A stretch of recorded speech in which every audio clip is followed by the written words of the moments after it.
Hey guys and dolls, how are you? I hope you're well. So we're going to do a What's on Hinge part 2, okay?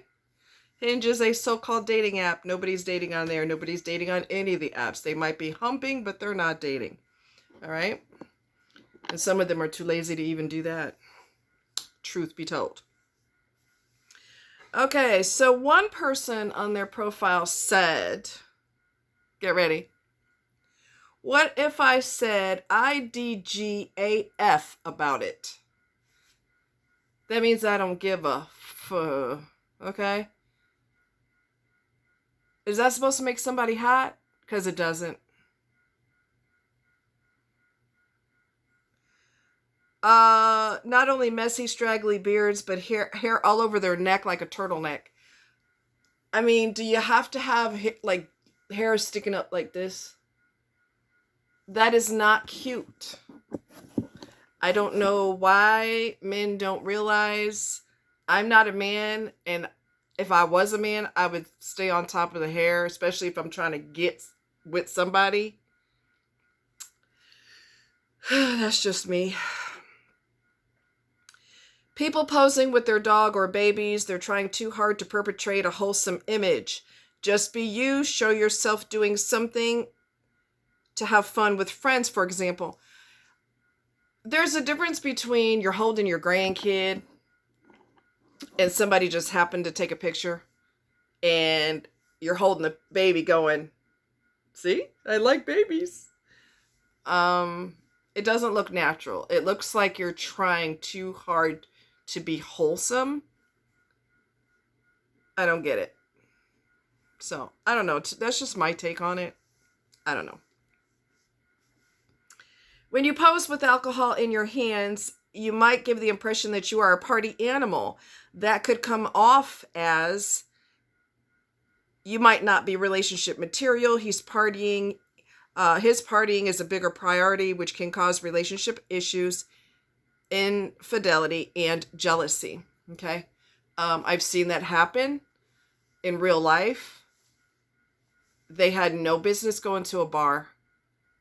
He was mega jealous, mega jealous. Alcohol is not going to reduce that. And I did a video about it.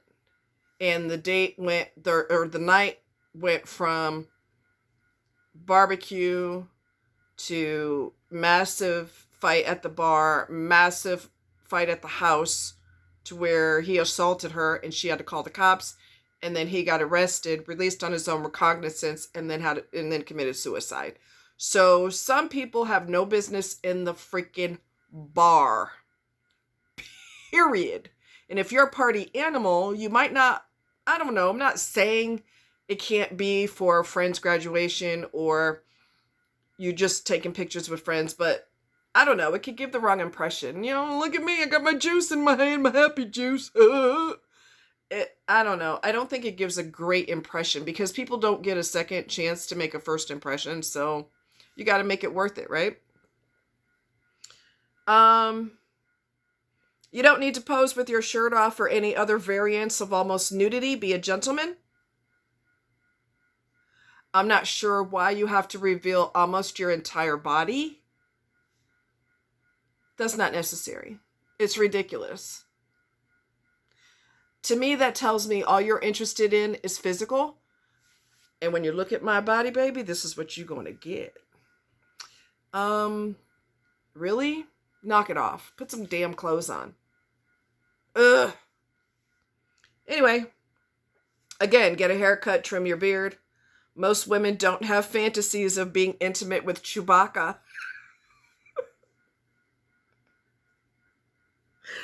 Exactly. They don't look at Chewbacca and go, oh, he sends a chill down my spine. Clean it up, dude. Clean it up. Why? This is another thing that gets on my nerves. Why is it necessary to make sexual innuendos on your profile? It's juvenile and stupid. Stop. If you only want to hook up, stop wasting everyone's time with romantic bullshit on your page. Just say, hey, I can't commit to shit, but I do want to get some skins. honest. If everyone were to be honest, this world would be a better place because people would not be yanking someone's chain all the time, feeding them whatever they think they want to hear. Okay? Please, give me a break with that stupidness. Why do you have no pictures on your profile? And you're supposedly interested in getting to know somebody? No, you're not. No, you're not. Why are you hiding your face? Are you married? Do you have a girlfriend? Are you a player? I mean, what is the reason why you're hiding your face? Don't hide your face on a so-called dating site. Like I said, no one's dating. Everybody's playing games. But in a world where people were honest and did what that premise was for, they'd actually date. So we'll just pretend that that's what it's for, but people are not dating. Obviously, with no pics, you aren't serious about meeting anyone. Have some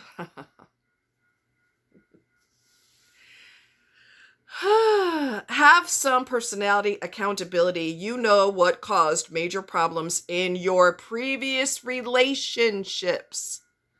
Unless you resolve those issues, they will continue to rear their ugly heads. That's what makes me so mad about people who have issues like personality disorders, mental illness, borderline personality disorder, things like that. We're not condemning you because you have those issues. We're condemning you because you will not, A, acknowledge them. Because you won't acknowledge them, B, you pull them into a relationship. And then that relationship fails. So then you pull it in even more baggage and more baggage and more baggage and more baggage. That is not going to give you a solid relationship, because if you are the common denominator, you have got to fix you and stop using people. Although if you're mentally ill, using people is normal for you. But that's the reason I always give props to Lee Hammock he's on here called mental healness or mental wellness or something. Anyway, just look up Lee Hammock. He's a chocolate guy and he's got dreads. And he's a self-aware narcissist. He has, he has NPD. He's been diagnosed with it. He's been in therapy for a long time and he's okay with that. He's a real man. He's not scared to go to therapy. Did I go there? Yes, I did. And this is not a man's fault, but my God, it's frustrating. Why is everybody so freaking short? Is that an American thing? Is that a DNA thing? Is that something went wrong when you were developing? Why the hell is everybody so freaking short? Those of you ladies who are little, like 5 feet, 5, I don't know, 5'6", 5'7", to me that's little. Okay? Stop picking on me. I'm just saying, I'm 5'10". I was 5'11". So I was like an inch away from being 6 feet tall. Everybody is a midget. Everybody is way, way, way, way, way, way, way shorter than me. And the ones that are tall, they know they're in high demand. So they act like, I am all that in a bag of chips. Don't you know that? I'm so fine, I'll blow my mind. Okay? So, or they're super shy, or they have some social thing that blocks them from getting to know women. There's so much baggage. And this is for any gender. It doesn't matter what your gender is. A lot of people don't have a suitcase that's full. They have a suitcase that is so full they can't zip it. And all the clothes that are spilling out of the suitcase and bulging the material out, threatening to tear the suitcase, that represents mental and emotional baggage. And until you get that resolved, you're going to keep filling. Each relationship is putting more clothes in a stuffed suitcase. More and more and more and more and more clothes until the bag rips. And that could be representative of a meltdown. You're going to keep bringing more and more baggage into each relationship until you resolve why you're acting the way you are, why you are emotionally distant, why you feel the need to lie, cheat, and manipulate people, until you or use people for sex only, because that is the only thing you can give somebody. And you'd be surprised how many people are on that damn page. That's why they want to lay so hard and so fast, because that's all they can give. They don't have a heart. They don't have a soul. They can only give you their body. They're mentally not ready, or may never be ready to give more than that. And like I said, it's not a problem with you having an issue in here. It's the fact that you flat out refuse to get help. That's why you stay sick. And that's why bad things happen to you. And that's why people get more and more angry with you when they break up with you, and they just want to eat popcorn and watch you get hit by a train and laugh while you die, because they get sick and tired of your shit. They get sick of it. They're not vicious and mean, but they turn vicious and mean because they had to deal with you and your shit. Get your shit together. Get your act together.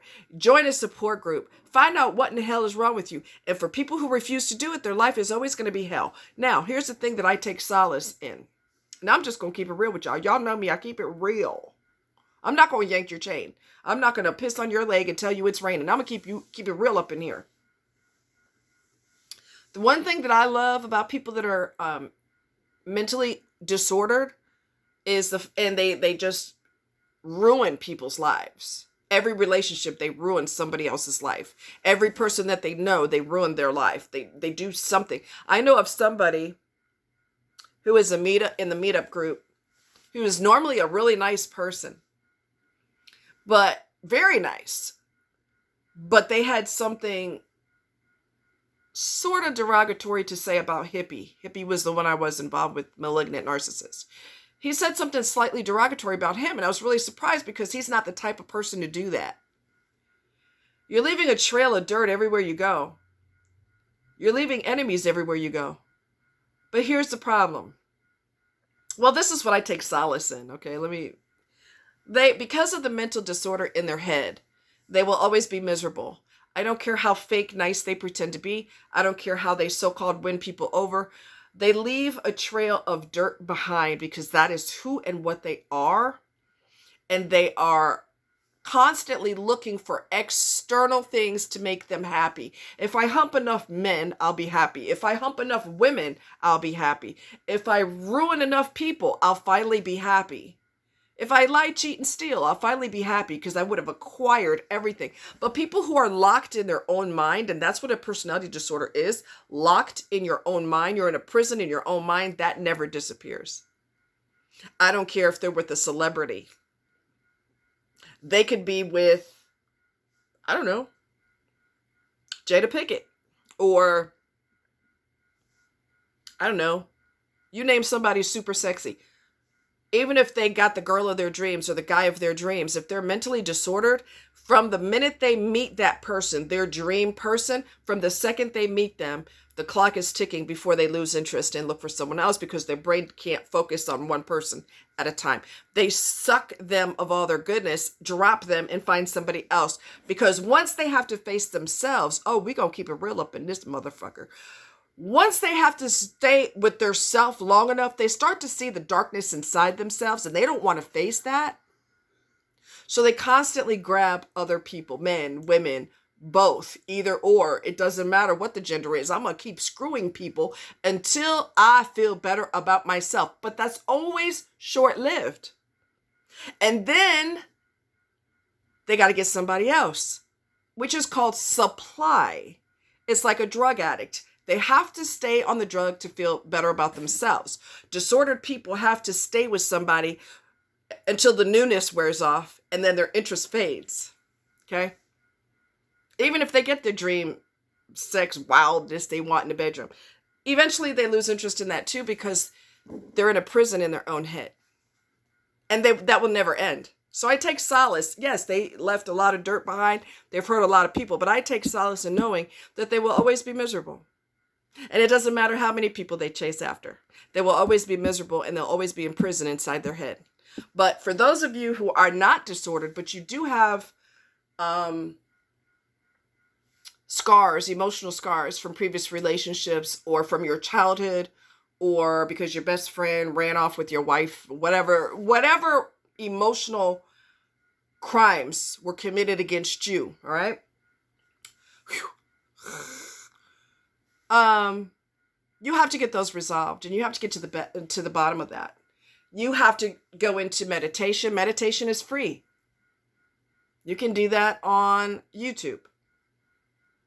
ASMR is free. There are support groups that are free. There are churches who have support groups that are free.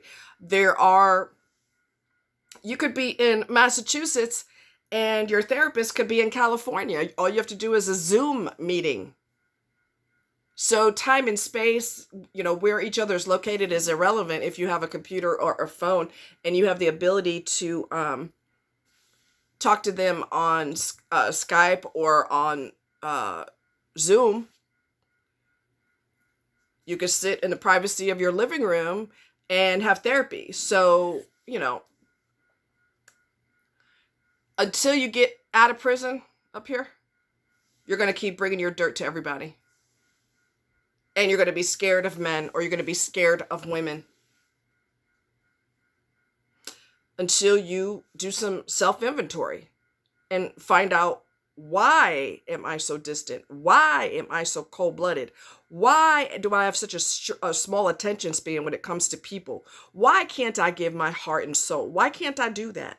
Why am I guaranteed to be alone the rest of my life? Because I refuse to give, or I'm unable to give. Why? Until you do self-inventory, you're going to keep making the same mistakes over and over again, and you're going to keep manipulating people and using them over and over and over again. People do it every day. They're more interested in your genitals than you. What did she say? More interested in your genitals than you. That's the society we live in. Everybody has been hit on by total strangers. And it's not because they think you're so amazing and they could see a lifetime with you. It's because they want to use you. That's the society we live in. And when you have that mentality, everybody is a potential orgasm for you. You're robbing yourself. You're robbing yourself of how enriched your life can be with a person consistently by your side. And I don't mean everybody. I mean one person. You're robbing yourself blind. So if you want to die alone, keep it up. If you keep doing what you've been doing, you're going to keep getting what you've been getting. Love you guys. Talk to you later.